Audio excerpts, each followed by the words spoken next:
is here. Power 102 Digital. This is Hard Talk, Power 102 Digital Wednesday. Our host for today is Fareed Ali, and we're talking steel bands and Panorama 2024. And Fareed has some special guests. Good afternoon, Fareed. Hi, good afternoon, David. How are you? Hope all is well. I'm fine. All's well. Mr. Arden, thank you so much for making yourself available to us. Mr. It is Arden Herbert, it is my pleasure. yeah, the arranger for Shell Invaders Steel Orchestra. Thank you so much for taking the opportunity to share with us. I know I spend much time harassing you all, but that is the work that I have to do from time to ensure that the public gets an opportunity to carry the dialogue that we do. So I know it's a busy season, and given the results that we got in terms of what was released today in the preliminary results, we could delve into some of that today, and you tell us your perspective in terms of Okay, where do you sure. see the band at this juncture, heading into the finals. But for the listening public, this afternoon, as we have been doing in the past and over the past few weeks, we've been interviewing arrangers and the arrangers for the respective steel bands. Accompanying me today is no other than former Panorama judge, Dr. Richard Tangyok. Welcome, Richard. Thank you for helping us out and for being a part of the program this afternoon. For the listening public, Dr. Tangyok is steeped in music history, not only in terms of judging Panorama, but he's academically qualified and extensively so. So, Richard, we have invaders at our disposal today. Now, I told him that he doesn't need to be worried about anything. But now that we have him on air and on screen, um, he could be worried. He can't run. I am never worried. Let me say that I'm never worried. There's nothing to worry about. There's nothing to worry. Nice to meet you, sir. Nice to meet you. Pleasure. Richard, Certainly my honor. when we examine invaders, uh, their CV, Mr. Herbert has been arranging for invaders from 2005 to current time. If I may summarize to the public here, in terms of their performances between 2017 and 2023, they have placed in the top four each of the past 6 years. And if we were to look at the time period between 2005 and 2017 or 2016, the track record speaks for itself. They've placed fifth on 3 occasions. They've placed seventh overall on 4 occasions, fourth on 6 occasions. So this is a band, if we were to examine the past 6 years, they've been right there in terms of fourth place. And naturally, Mr. Herbert, maybe we could start with introducing yourself to the public. Where have you been for the past few years? We don't hear from you locally, but in the season, you're very, we can contextualize you in terms of your presence with Invaders. Tell us about yourself in terms of where you grew up and how did you come to associate yourself with Invaders, both as a player and now as an arranger. Okay. Well, as I said, it is a pleasure to be on. Um, and I have a very unique history and introduction into the steel band world. When I was around 8, 9 years, I would bang on some discarded, um, evaporated, and condensed milk cans home because I didn't have a piano or guitar, and that noise used to drive my mother crazy.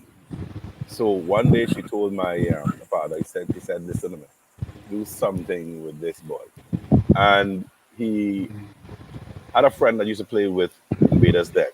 So we came up, that was in 1979, a Juve morning. And I rode on the six bass rack of that bass player. And then I started playing the year after. So I learned here. I'm born and bred Invaders. Um, I migrated to do my bachelor's in music. Um, and then eventually I returned as the arranger. So it was a full circle. Born and bred and became the arranger. So Richard, this is where I bring you in. We have an arranger who is in your field in terms of a qualified musician. Clearly, Mr. Hubert, it means to say that you can read score, you're music literate.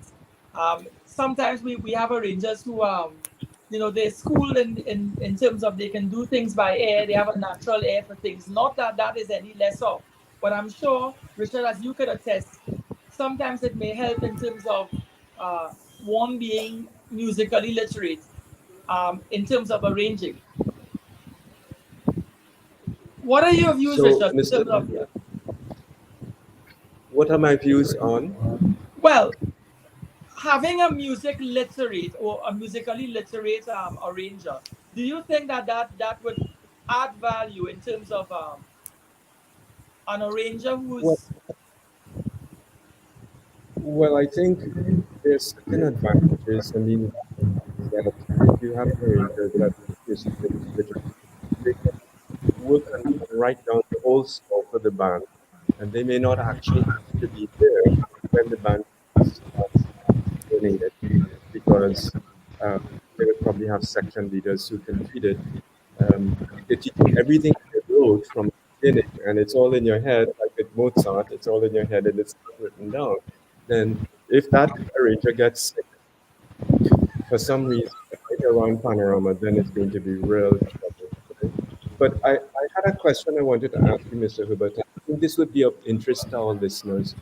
So, the pan, um, is the pan more predisposed to playing in certain keys rather than others? Because, every instrument, traditional instruments, there's certain keys that just fit well under the hands. Is it so with the pan? And if so, what keys tend to be more favored?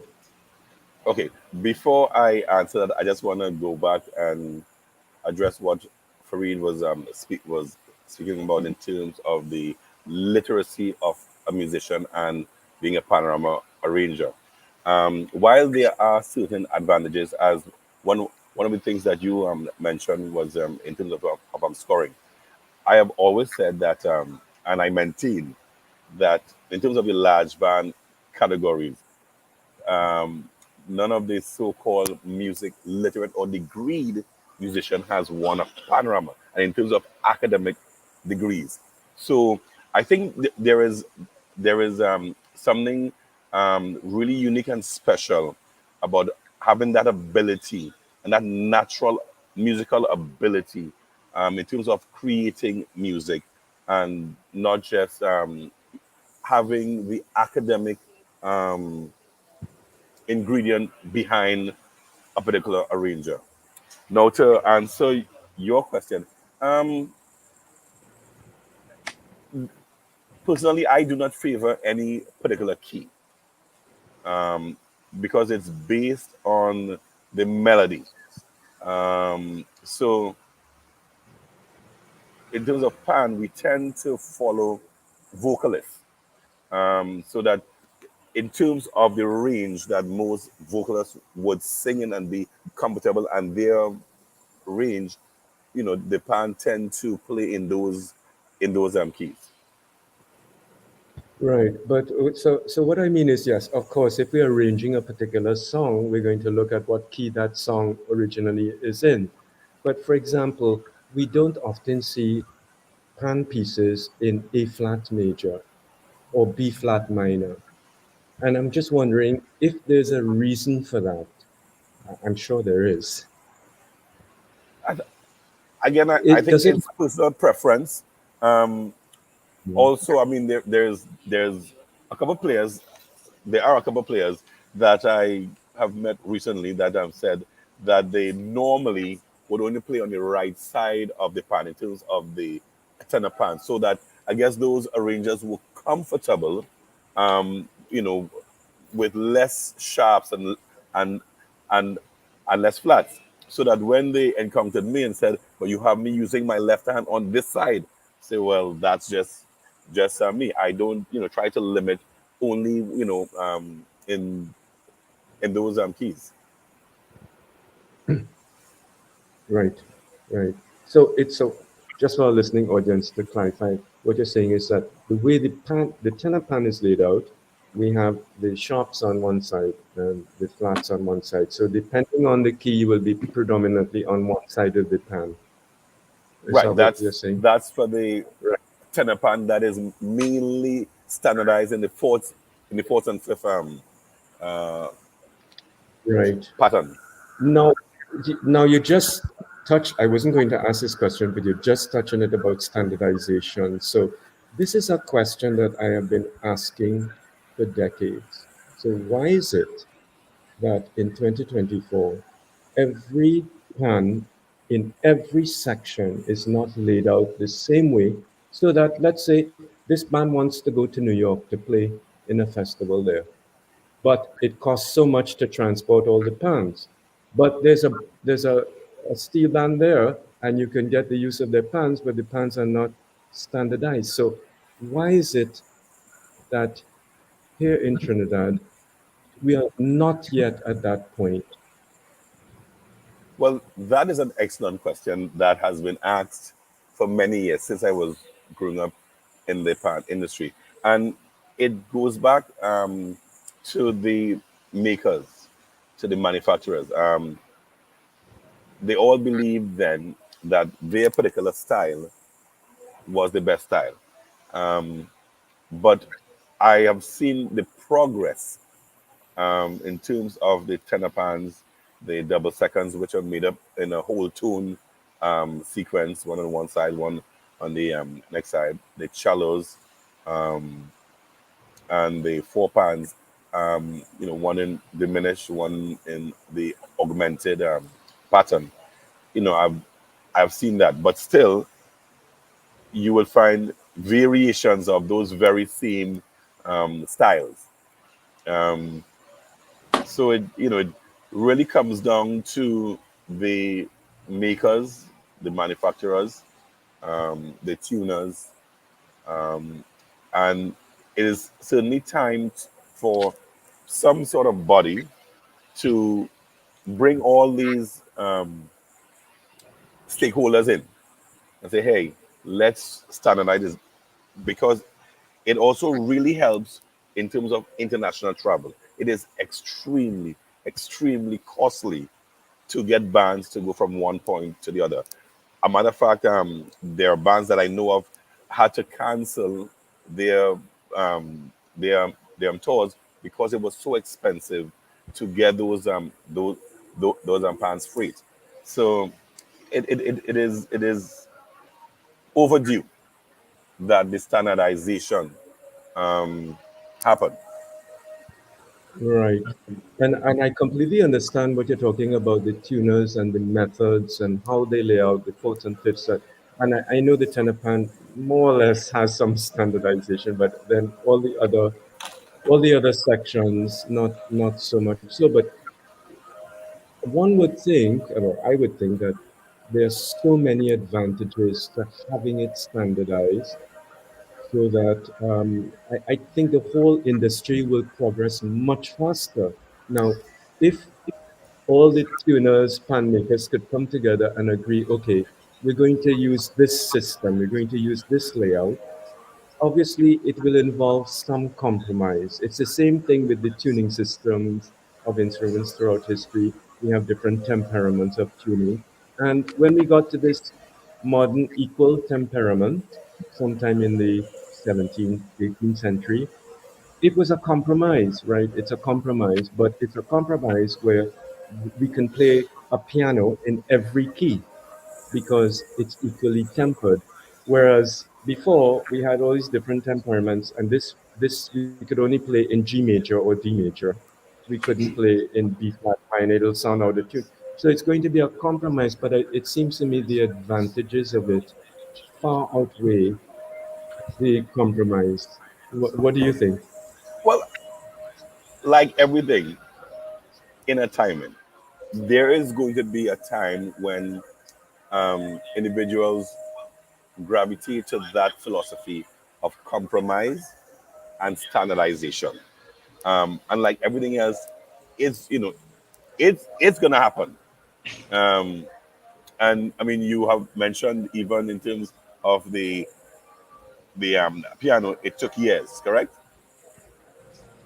Or it It took a took long time. it took a long But ride. So, so that however,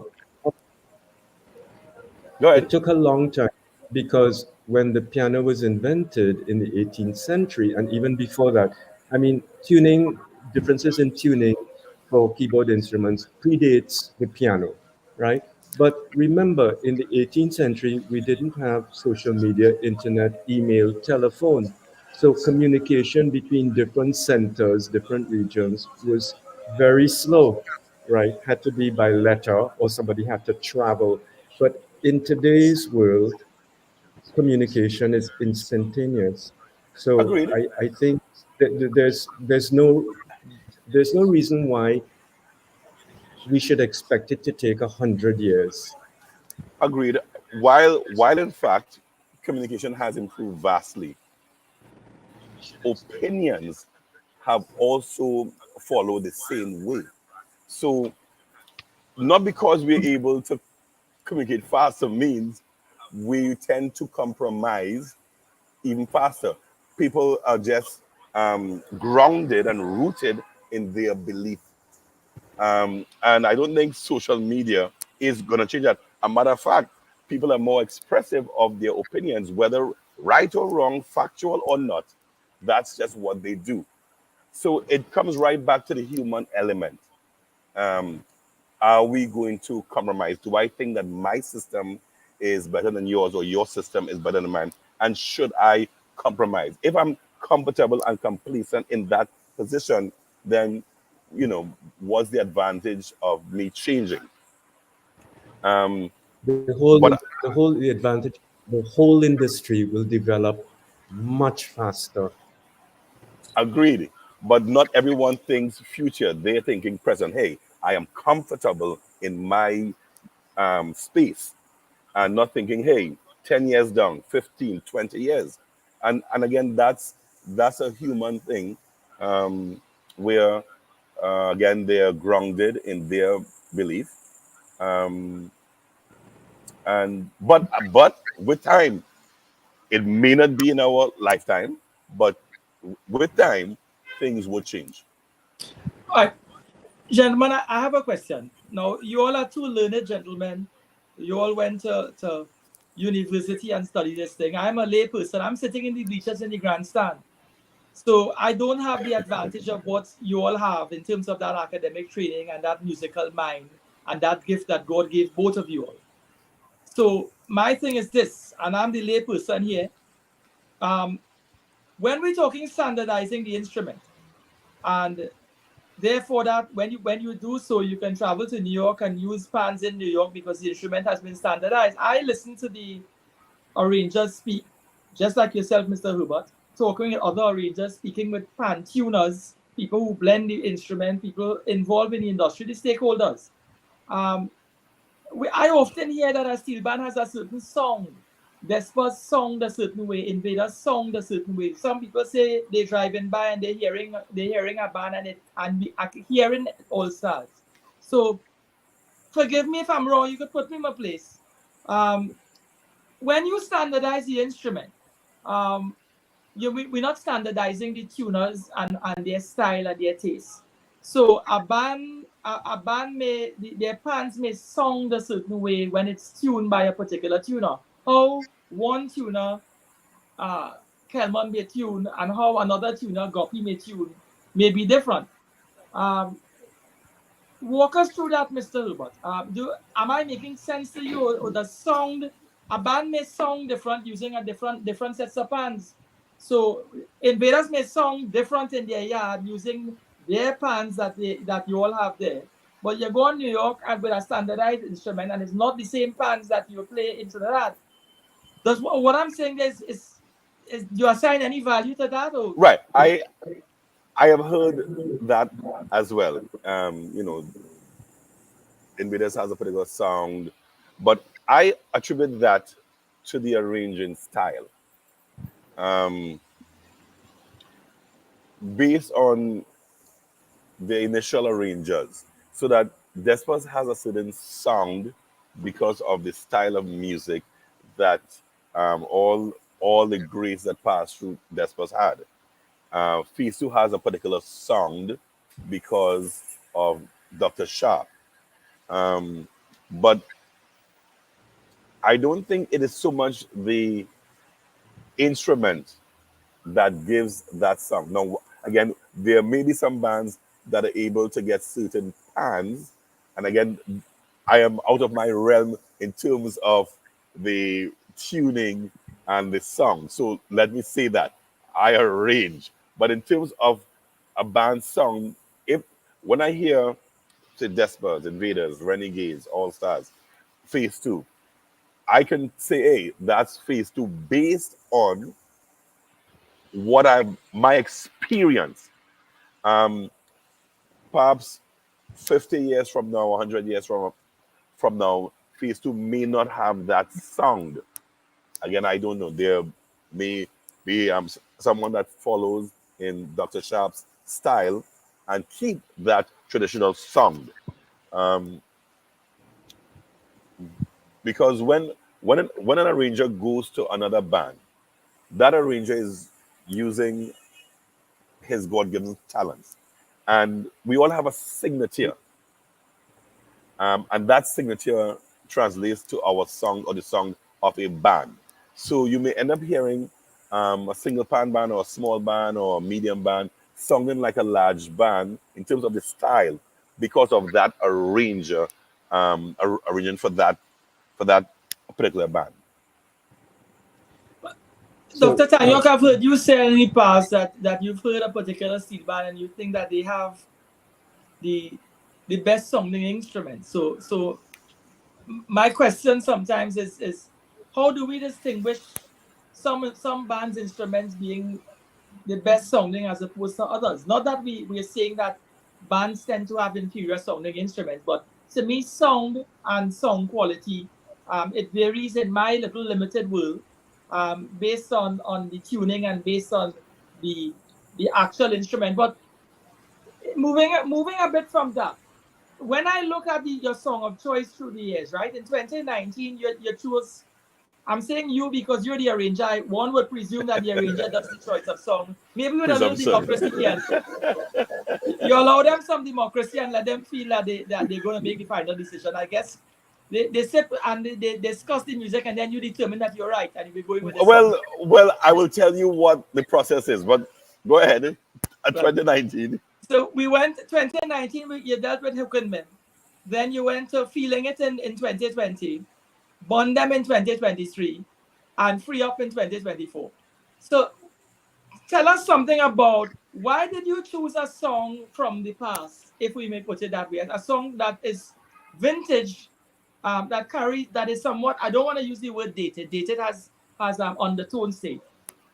Let me put it this way. Why do we choose an old song and bring it back? Is it that you think that the current material that you're choosing from, meaning what is at your disposal now, the modern music, the contemporary music, what has been released for 2024, doesn't suit your taste, or it isn't up to that standard and it can't compare melodically Okay. with So you love? right. So the way that Invaders, the way that Shell Invaders Steel Orchestra selects their music, um, we have a method, and we have had that method um, for many years, ever since I've been with the orchestra. Um, so we would have a general consensus. So all members are free to submit something that they may like or may have heard, because as the arranger or even members on the management team don't have the monopoly on hearing everything. So that we put it out, hey, any player that hears a song that would like to put it up for consideration, we do that. Um, and then we also use the process of putting down those narrowed submissions and hear how it sounds, and how we have a word say how it sits on the pan. So we would do that. And then I would also look at what I believe in terms of the melodies and the motifs, etc. How I can manipulate those and create a masterpiece. So we have all those things working together, um, and that's how we choose a song. We also are very strategic in our song selection. So sometimes you pretty much know 3 or 4 or 5 bands are going to be playing a particular song, and then you ask yourself, do you want to be a part of, all those bands playing that selection, or do you want to be a bit more unique? And if that means choosing a song from years ago, then we do that. So we tend to include a lot of methods in our final selection.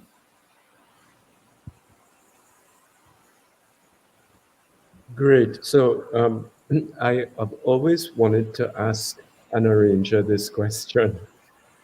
Now, this has to do with modulation, changing from one key to another. And in the past decade, probably more, we hear a lot of modulation through chromatic scale rather than using a pivot chord, a chord that is common to the old key and the new key, and then writing a cadential formula to establish the new key. And I wondered why that is why is that? Why is that we hear a lot of modulation through a chromatic scale? Uh, well, when I use something like that, in terms of um, ascending chromatically, it is to actually give the listener the opportunity to move with the music so that I take them along that journey versus just a pivot chord.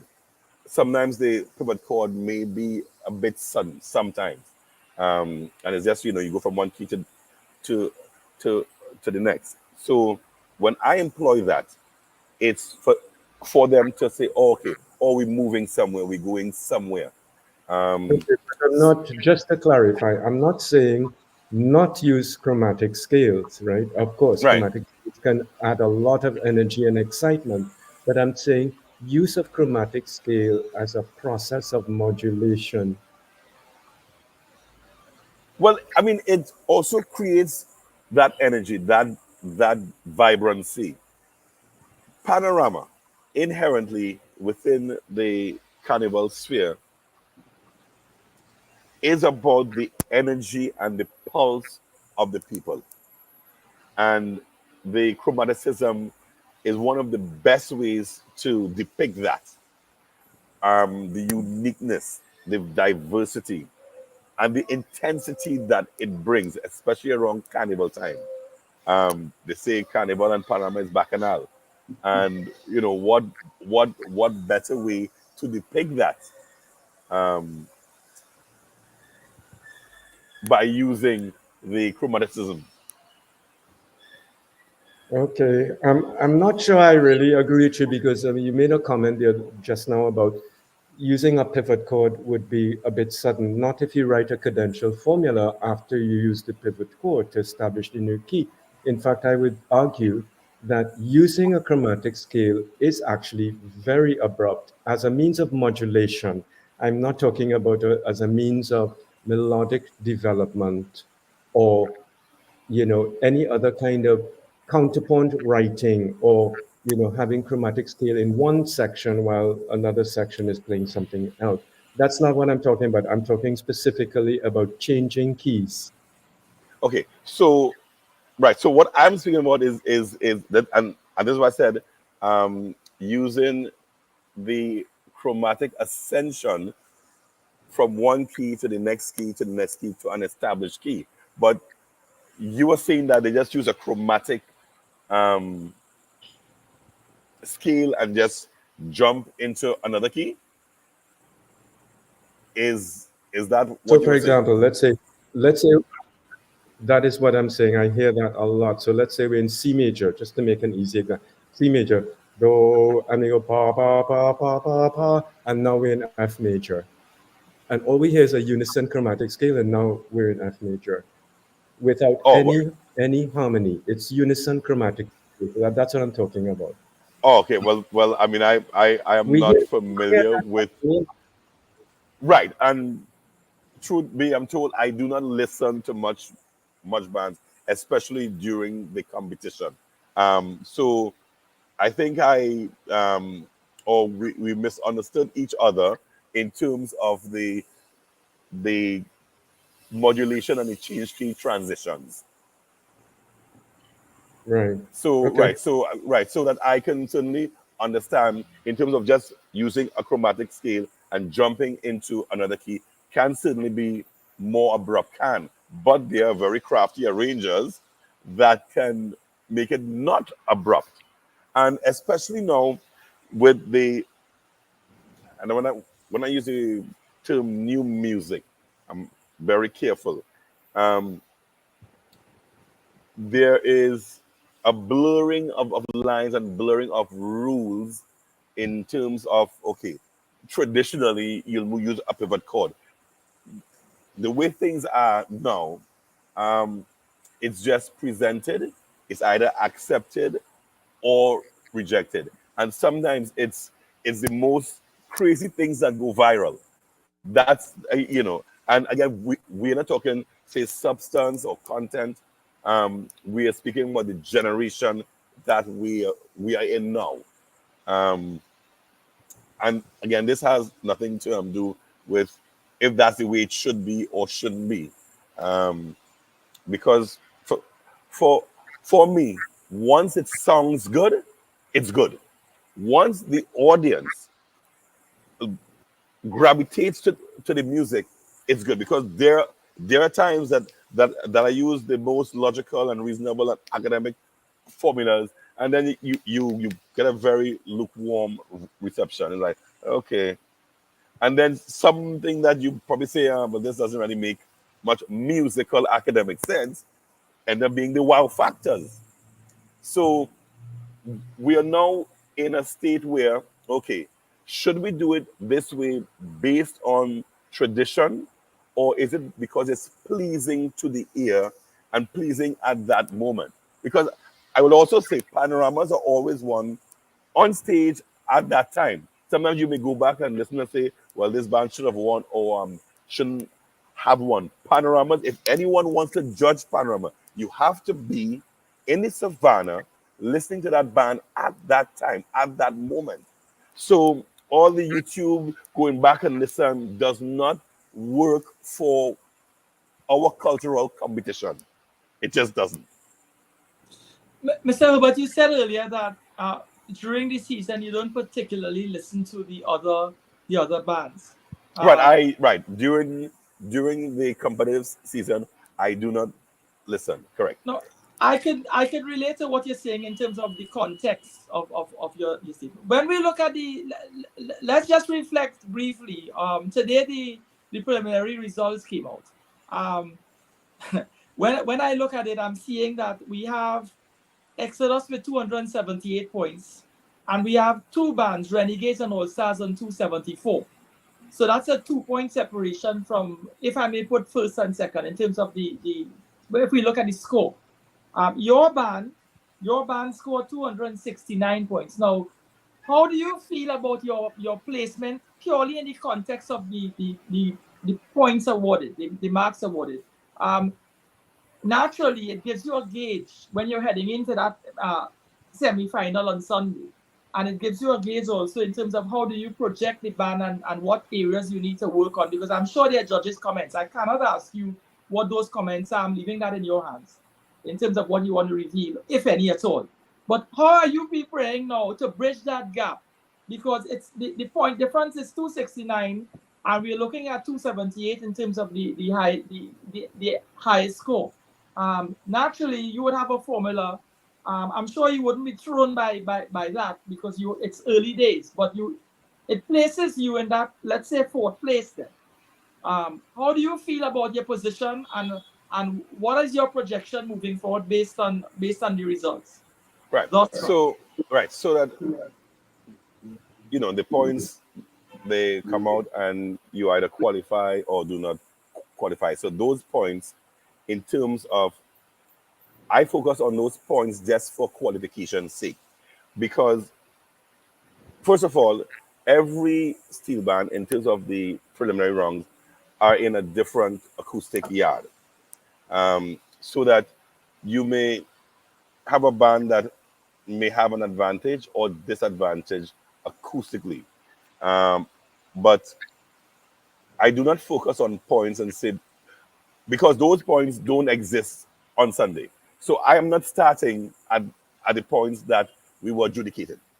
Yeah. So so the points at this point doesn't mean anything.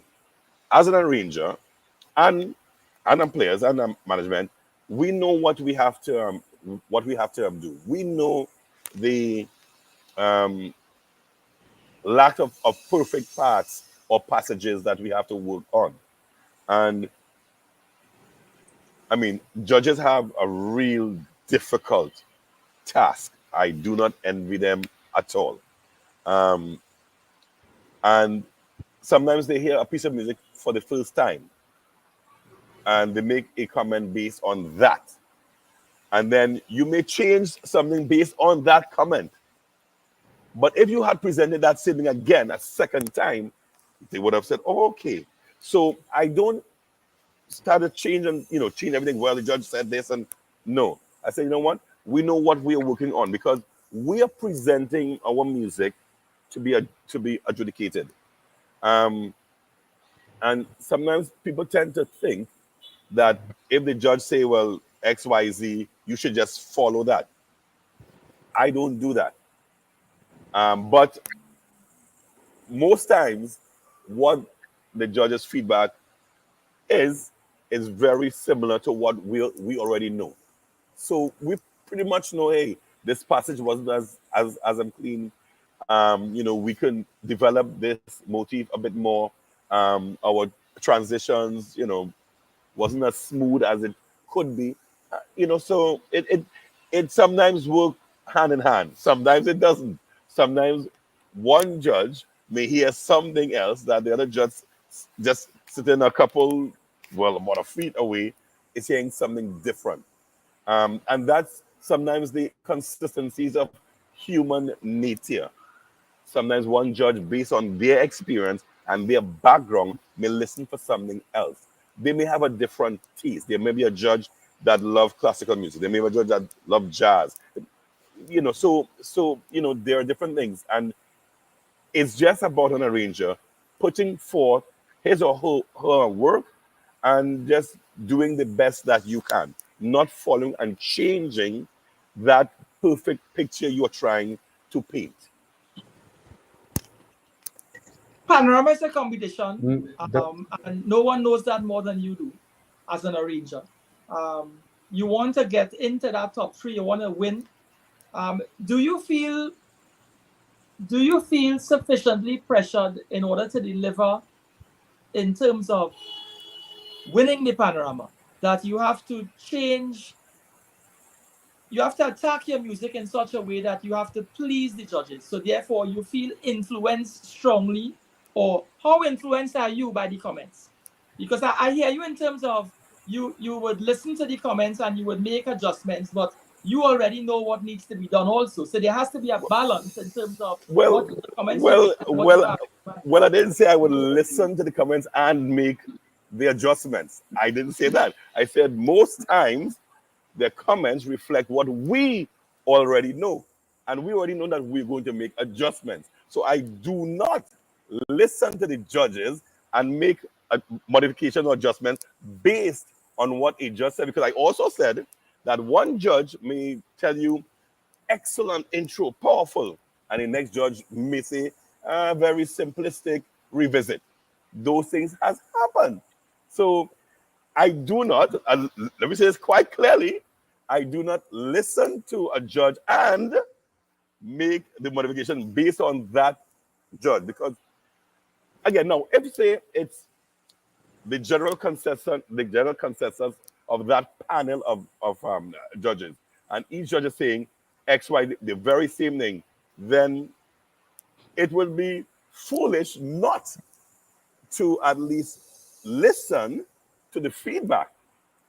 But panorama judging is very subjective. It's extremely subjective. So, again, as an arranger, you have to be very much aware of what you're creating.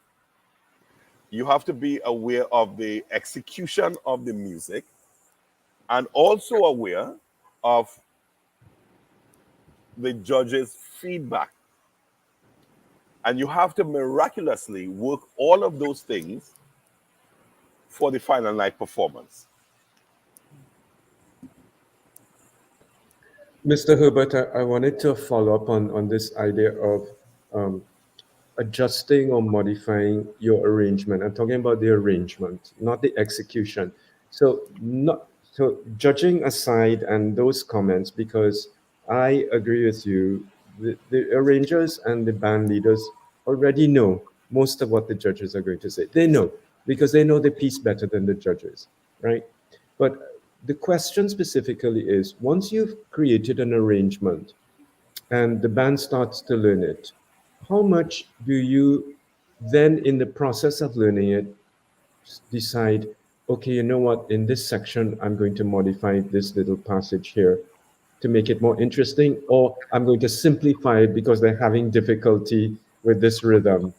How much, and I'm not talking about following judges' comments, I'm talking about Right. just you have created, and then you hear it on the instruments. Is there any process of modifying it during the preparation? Always. Um, I always tend to think that I have this philosophy um, that the enemy of the good is the perfect, because I will put a part down. I'll hear it. It sounds good, but I'll go home and I'll sleep on it. And then the next day I'll come and tweak it again and keep tweaking and tweaking. And it's like, okay, time is going, but you can't keep tweaking. Um, Also, sometimes you put on a part that you think is, so perfect. And depending on the player's execution, you better modify it, because at the end of the day, you could have the best arrangement with the best ideas.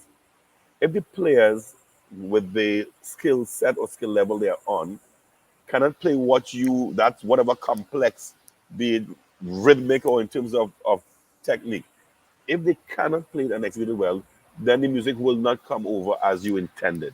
So you have to modify it there as well. And Right. then I know, well, myself and some of my colleagues, because we would talk, we always have something that we hold back for our finals, so that we already know, hey, I'm putting this here for preliminaries or semifinals. I'm going to hold this back, and this is going to create this sort of excitement and surprise, so that there is continual modification, continual adjustments. Right. So it's very interesting to hear this. And, I'm sure many of our listeners, would be interested in it. So if let's say you make a modification in a certain passage, but we all know not every player is at every rehearsal. So you just modify that tonight, and then they didn't come tomorrow either because they're playing with another band. And then they come 2 days later, and the rest of the players have re-assimilated the modification, but this particular player, who is highly skilled, was not there. Do you have to deal with that sort of thing? I have in the past dealt with players that, and this is being an arranger in general now, that have played with other bands. Um, and I mean, it's public knowledge, that players play for multiple bands. Um, so as an arranger, yes, there are times that you are at a particular orchestra, and you change parts, and those players would come later. But to their credit, they're all skilled players. They're really good, and they can catch up just like that. They're players that can come and learn an entire Parama song in one day, couple hours. Really skilled players. The pan players that we have here are really skilled, extremely talented. Um, and as we're talking about players, and we spoke about standardization of the instrument. We need to find a way to compensate these players for their skills and their talent. And I'm not pointing fingers at any particular organization or group. It's just a fact that the time and effort and skill and resources that players put in, um, the steel band industry, um, the business and corporate entities in Trinidad need to be able to recognize that, and we find a way in which, again, the talent and the skill can be rewarded much more than it is currently. Especially seeing that to get to that level, that skill level takes years of experience and practice and study. So it's an amazing feat. I'm always amazed at what is accomplished at Panorama. Yes, I mean these players are talented beyond understanding, extremely talented, and again, it's just a raw blessing, that raw skill that they're able, without reading a piece of music, to retain that. Some players can just hear it. Some have perfect pitch, some have relative pitch, and hear it and just reproduce that and then execute that music over and over. And sometimes just the mere fact that while it may seem redundant, Panyard playing a verse line over and over and over. I mean, it is really amazing. It's really amazing. I have a question. There's a development, and it's not new. I'm sure it's been happening for many years. But I'm asking purely in your context, seeing that you live abroad and you're here for the season, as we say. What is your view on having a drill master, someone who works, or maybe a section leader who works directly with the band, preparing the band for your arrival? And then I would imagine that by the time you get to Trinidad and start working with the band would have already been, or ought to have already been acquainted with the music. And the section leaders would have worked with the various sections. So you may be doing, and this is just my language, you may be doing some cleaning up or some additions, making changes, um, if we may say, fine tuning what is out there in terms of the band's execution of the music. How do you feel about you having arranged the music and somebody else, meaning the section leader, or if there's a drill master, the drill master, um, drilling the band? Because you may hear something in your head, choreographing and putting together that music and arranging it and putting all your touches on it. But the drill master, if he's not in tune with what is in your mind and your interpretation, the band may sound different. Just lend us your view on that. Well, it's critical, and it has always happened in every single band that I have been associated with ever since I was young. That you have section leaders. You must have section leaders because that's just how the process is. Whether the arranger teaches one person, and that person then goes off and teaches everyone else in that section and runs that section rehearsal. So that there are always section leaders in every band. Um, and in terms of drilling, sometimes one section leader may be the individual tasked with that responsibility. Sometimes it's um, a person within the band or outside of the band that comes in for that specific role, or sometimes it's the arranger. There's always drilling, uh, so that whether you call the person a drill master, whether you call the person the clarity engineer, um, there is a person um, or persons that help prepare the band. I know the term of recent is a drill master. Um, Prior to that term, drill master, it was just someone who to ensure that the band was well rehearsed. Again, whether it was the arranger, whether it was the captain, whether it was the vice captain. So that has always happened. We may change names, etc., but that has always happened. Um, and the best scenario you can hope for is if you have an external, and I'm going to use the word drill master, that person understands the style and the intent of the arranger's created music. That works well. I have seen situations where drill masters actually don't fully understand, and they sometimes want to impose what they believe that they probably would have done if they were arranging or what they're looking for. Um, but again, the best scenario is if you have um, the arranger and the drill master and the section leaders all on the same page. And I'll go even further, have management on the same page as well. This isn't just isolated, well, the arranger and the drill master. You have to have all of those components working hand in hand. Management, the arranger, the drill master, section leaders, and members of the band. And I dare say to the community, everything has to be in sync.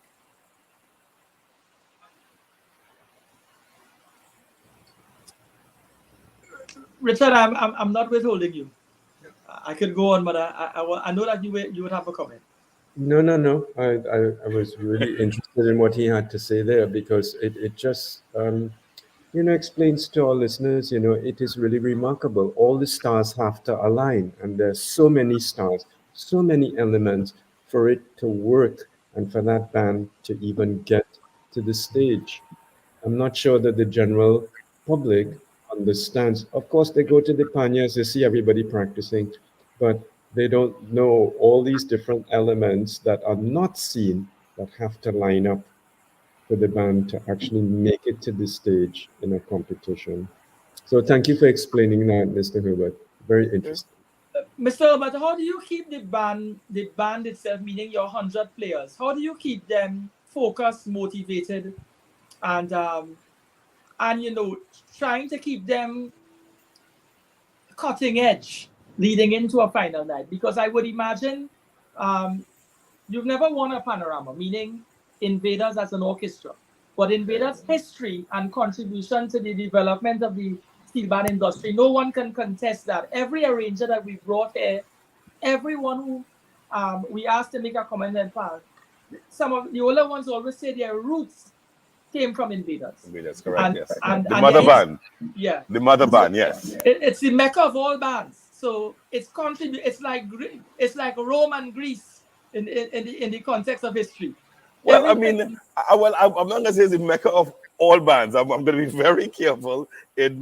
But certainly the history is there, where Invaders has been the nursery for so many other bands that has been competitively more successful. Right. And you had asked about the 100 players. It's actually Yeah. over 125. Yeah. How do you keep them there? Because I mean, it's cutting edge. I mean, band players want to win, Right. and you have the responsibility to manage egos, to manage their mentality, manage the mindset of the band in order to keep them coordinated. How do you all do that? Like like anything else, you deal with different personalities, and invaders have a very rich history of always attracting young players, young talented players, and it is a testament to management that they're able to put things in place to attract and maintain. Of course, some, you know, over the years, some players will then, there will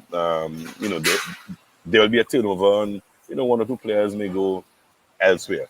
However, it is one of the youngest bands in terms of the age and the development that happens in Invaders is superb. Again, that's a testament to management and its policies and programs.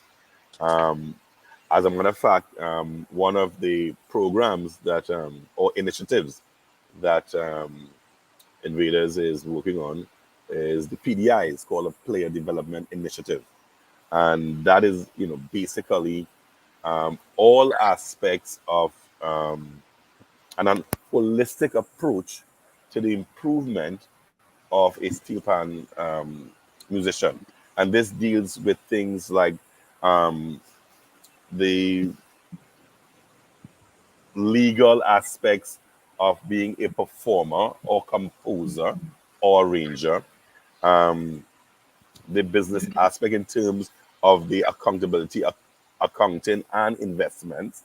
And then you have the whole psychological aspect dealing with the pressures of being an artist. So there's a lot of productive programs and initiatives that Invaders have been working on that is going to continue to maintain and attract individuals. Richard, I don't know if you have a closing question for Mr. Hubert. No, not at all. No, I'm good. No, you're good. we are anxiously awaiting that medium band. Sorry, the semi-final on Sunday. I in my limited will try to listen to everybody, and we're looking forward to hearing from Invaders. We wish you the very best. You've been around the band for a very long time. I mean, I'm checking it. This is your 17th Panorama. If my maths is correct, you could correct me on that. Your 17th. No, this is not the 17th. This has to be the 19th. But you're older than I thought. So we wish the band the very best of everything, and we look forward to a continued relationship with not just the band but yourself. We hope to invite you again and keep in touch with what you're doing outside of the contemporary carnival season, panorama season.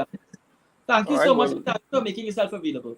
Well, I want to thank you and Dr. Richard Tanyok, yes, for having me. I want to thank the sponsors of Invaders, Shell, for always being so supportive and providing the sort of resources, etc. The management team of Invaders, as I've mentioned, very dynamic, visionary team, and the players. Without their dedication and loyalty and commitment, we ain't going anywhere. So again, I want to thank you all for having me and the listening audience.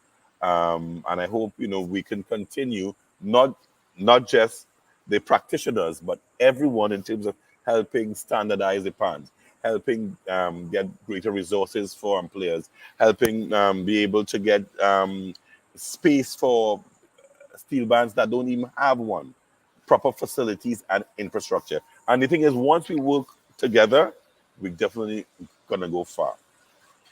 Great. Thank you so much. Enjoy the rest of the evening. All right. Best wishes again. All right. You too. Thanks. Okay. Mr. Marcus Ash. Thank you, Mr. Ash, for waiting so patiently in the background there. Thanks again I know I bother you all the time. I come in the panyard and I walk up to you I walk around the band. I really, really go out of my way with so many arrangers and so many of the persons associated with the bands to ensure that we have this opportunity and the public has an opportunity to hear from you all. So thanks for dealing with my bother and being here this afternoon. Dr. Tangyok and Marcus accompanying me this afternoon is Dr. Richard Tangyok. He would have been a former Panorama judge in years gone by. Yes. Dr. Tangyok, Marcus Ash is also the education officer for Pantrin Bago, and he's on the current executive. So he gives us an insight into other things apart from Silver Stars. So Marcus, tell us something. How has the preparation been going in terms of your chemistry and atmosphere at Silver Stars Pania these days? Well, it's a good afternoon. Let me start there and say thank you for the opportunity once again. The preparation to the Panorama, it's been very hectic. Leading into the preliminary round, Silver Stars would have been doubling in terms of the time because of other events, another engagement that they would have had, which would have happened 2 days before the preliminary. Many people in the steel band community do not know about the event Iron Park, but it's an event that takes place for the last 3 carnival where steel bands, they take 3 steel bands that compete against each other in a fete atmosphere. So Silver Stars would have been invited to participate in that this year. And they would have gone with Renegades and All Stars, who are no stranger to that event. So we would have been preparing for that while preparing for Panorama. And it would have been very intense because this is a very short season. And the one thing I hate when it comes to Carnival is those short seasons, because I know everything is literally crunched up, where responsibilities for Pantrin Bago is concerned, for Silver Stars, and now an added media responsibility that I do have when the season arrives. So getting prepared for the Panorama was hectic. They would have finished the arrangement 5:30 a.m. the morning of preliminary. So they would have went in there literally totally trained. So they would have advanced to the semi-final in 11th position, but Silver Stars is no stranger to the final. So I have no doubt that they will climb when that time reaches. Tell us about your choice of song. What would have inspired your choice of song? I know that last year we got another Olatunji selection in terms of engine room. This year we are looking at inventors. Is it what attracts you all about this song in terms of, is it that you can do? I know you're not the arranger, but you're the drill master and you're involved in every aspect of Silver Stars. So you can speak to this. What would have been the inspiration in terms of, is it that the song affords you the opportunity to express the arrangement or express the arranger's ideas behind this particular arrangement? No, what happened? Well, firstly, last year when it had engine room, actually Silver Stars was the only band that played engine.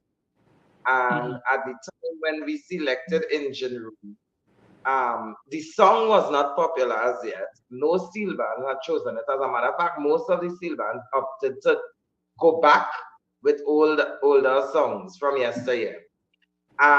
Silver Stars have a philosophy where we forward ever, backward never. So we always try to stay current or with the relevance of the year that we're in. So in picking engine room, the song became popular last year.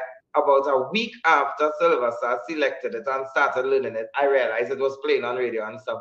And then after that, when Panorama went up the islands and to North America and stuff, we realized everybody would have been selected. And this would have been after Silver Stars did what they did and third in the Panorama. When 2024 came around, we had no idea what song we wanted to go with. I had one song that I was looking at, the captain had another song, the arrangers had a different song. And what we decided was that, you know what, let's put on all these songs so that what song, we're going to use all the songs for the Iron Park event. So we used that as a way to get our music ready for that Iron Park event that happened 2 nights before the preliminary. Then what happened after that was based on the vibe and the interaction of the players and how they like it. The song, it came down to 2 songs, which was DNA and Inventor. And with 4 bands already selecting DNA and 2 bands selecting Inventor, we then decided, all right, well, let's just go with the Inventor. Because, I mean, the last thing you want to do is just draw out the crowd with the same song over and over. While this is not the first time that the same song will be played a lot of times. In 2019, 5 bands played Good Morning. In 1975, 7 out of the 8 bands played the same song. So it's not to say that it's not something that we couldn't do, but we just opted to go with Inventor because it's an older 2G song. He came in the yard and told us about it personally before he released it because we did his song last year. He wanted us to do his song again this year. And I have to give credit to Olatunji, who has been in Silver Stars basically every night since supporting the band for the night of preliminary. He performed it live before the judging would have happened. So it's a relationship with Olatunji and Silver Stars. So we decided to just go with it again, and it worked out so far. That is so interesting that you said you prepared 3 pieces and then decided, when you saw how the players, what the vibe was, to decide which song you're going to play for the prelims. How many bands actually have that luxury of learning more than 1 piece, putting down 2 pieces or even 3 as you did, and then seeing, I think it's fantastic that you could do that, but is that something that other bands do, or is that unique to Silver Stars? No, that is actually something that other bands, it's different styles based on the management. So, like, for example, All Stars is a steel band that they actually put down about 5, 6, sometimes they even reach up to 10 songs before they pick which song they want to do. And the other songs that isn't used for Panorama, they would use it for, like, On the Road, Tuesday morning, Carnival Monday and Tuesday. So they already have their repertoire put down for that. There are other bands, like, for example, Renegades, and they where the management may meet and decide the song and then tell the arranger, well, we're doing this. There are some bands that allow the arrangers to pick the song, and there are some bands where it's a collaborative effort between the players, the arranger, the management, as the case be. This year, Silver has actually allowed the arranger to pick this song, and we have 2 arrangers, so they went back and they came to us with regard to the Ola. Because of the support from Ola and stuff with the band, they would have went back. At first they wanted to do DNA, and then they changed their mind and they were like, you know what, let's do the Inventor. And they came with the Inventor and rested on the band, and everything went from there. Right. Very interesting. So you're the drill master for the band. So I want to ask you, when you start drilling, do you have the entire arrangement from the arranger, or are you starting with just a section? Okay, so it's a 2-part, it's mainly 2 parts. So what happened, and if you go back to listen to the preliminary recording, you would hear what I'm about to say. So because the 2 arrangers that I have at Silver Stars compete in the small and medium, and they compete separately, which means that they are competing against each other in the small category and in the medium category, and then come together for large. It's difficult to always have to get the entire arrangement before time. So they would have done like the verse and chorus, scored it out, sent it to me, because they would have still been working with their small band or medium band at the time. And I would then use the score, read out the music for the players, teach it, and drill that, have it clean. So we would have gotten the verse and the chorus early.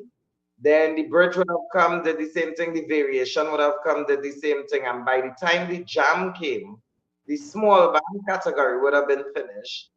The Iron Park would have been still happening, so rehearsal for that. but we would have been balancing the panorama and that. And because OJ, which is one of the arrangers, would have been working with a medium band in Trinidad, instead of scoring the music, he would come in person and teach it. And then I would drill it. But after that jam, everything else that came down after that came after Iron Park, which was the Friday night. We had that Friday, Saturday, and then Sunday to play it. So with just about half the arrangement done and 2 days to go, OJ and Krish came together and they would have basically had to put down almost 4 minutes of music on the players. That 4 minutes and the introduction as well, which was the last thing to go on, would not have gotten the sufficient drilling that a band needs for the competition. So if you listen to the recording, I mean, it sounds great, but for a judge's ear, you would hear where the evidence of drilling or lack thereof would have been not sufficient. So obviously they would score accordingly. If you look at 11th place where Silver Stars come and first place where Exodus would have come, there was a 10-point difference, which means that it's very tight. Bands were tied, a lot of bands were tied. I mean, 4-point difference would have put us in 4th place. So in understanding that, it's very easy with once you put in that drilling that needs to happen this week and go to the savannah, you can make a difference with regards to points and jumping. And you being an adjudicator or former adjudicator should understand what I'm saying. An additional disadvantage of Silver Stars have is that the acoustics of the Panyard for 125 players don't do justice.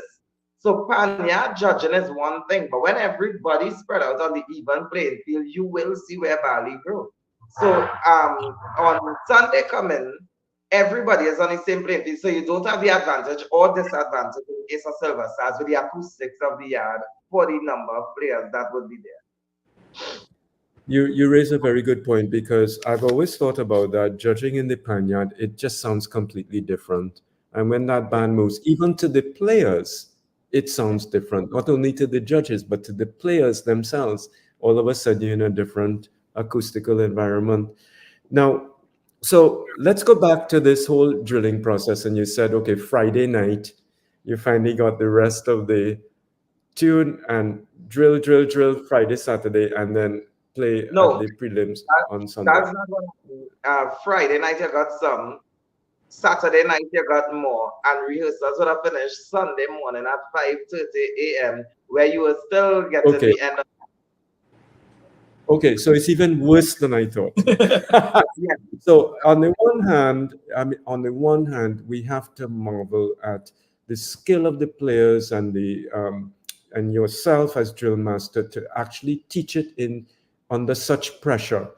But it leads me to the question, since it is a competition and there's so much at stake, why doesn't the band management insist to the arrangers, we need this a week before, the whole thing, so that Mr. Ash can drill it properly? We are going into a competition. Why are we learning notes, a new section, on Saturday into Sunday morning? But that's because we also, as management of Silver Stars, need to understand that it's not Silver Stars alone is in this competition. OJ's with Pan Elders in medium category. He would have been arranging Pop Tongue Fascinators. Kershaw's with Cats and Jammers in medium category. He would have been arranging for T and Tech New East Side and Small, and Metro in single pan before that. So it will be to a point selfish. While we seek the best interest of our band, we have to form a compromise to ensure that, one, it can be that, because we are all that, what I'm just saying here is 6 bands sharing 2 persons. And it's not that they are incapable of doing it, because we've seen the evidence where Silver Stars would have placed 9th in semi-final last year at the Queen's Park Savannah. And then in the final, they would have had the biggest jump from 9th to 3rd. Because there were changes made to the music, and guess what? The changes were made